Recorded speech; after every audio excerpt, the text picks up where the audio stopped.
Magluluto tayo ng low-carb pork sisig. Una kong ginawa, nilaga ko lang po ito. Only water, salt, and pepper lang po ang nilagay ko. Pagkatapos ilaga, cut lang natin o tatadtarin ng maliliit ang karne. Mascara part po itong ginamit ko. Pwede din po kayong gumamit ng liempo o depende po sa preference nyo.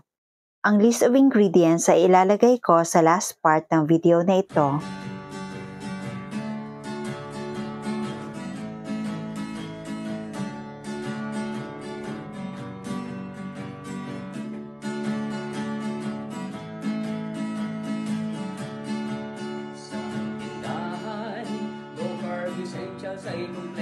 If you love this recipe, please like and share and follow me for more local recipes and health tips. At syempre, prepare din natin yung sibuyas at bawang. At ngayon, magigisa na tayo. Dapat uunahin yung sibuyas at isusunod ang bawang dahil mabilis po ito masunog. Pero pinagsabay ko na kasi nagmamadali po ako. Anyway, galing lang din po sa mascara yung oil na ginamit ko panggisa. At syempre, isunod na ang karne. Maglalagay din tayo ng green dahan coco aminos and coconut cider vinegar.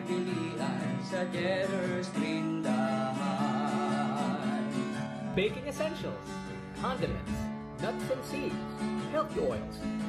Off na po natin yung apoy, then add eggs.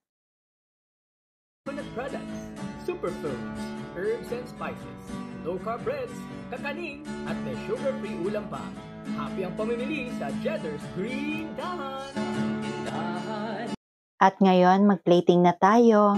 Low-carb essentials ay kumpletong matatagpuan. Katulong mo sa pag-ayos ng iyong kalusugan. Then drizzle low-carb mayonnaise. Please check comment section para sa link ng full video on how to make low-carb mayonnaise.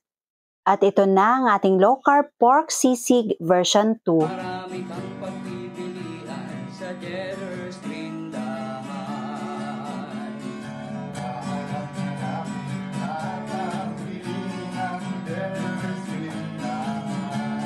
Maglalagay lang ako ng konting lemon. Pagkatapos, haluin ng maigi.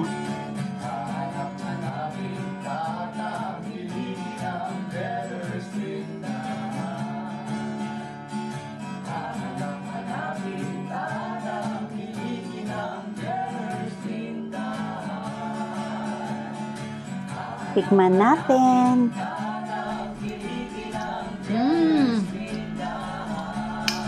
Ang sarap.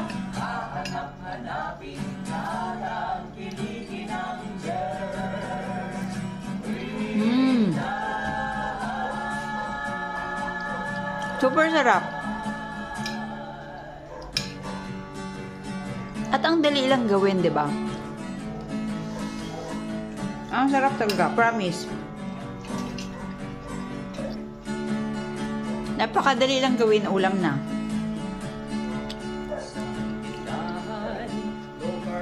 Hindi imposibleng gumawa ng mga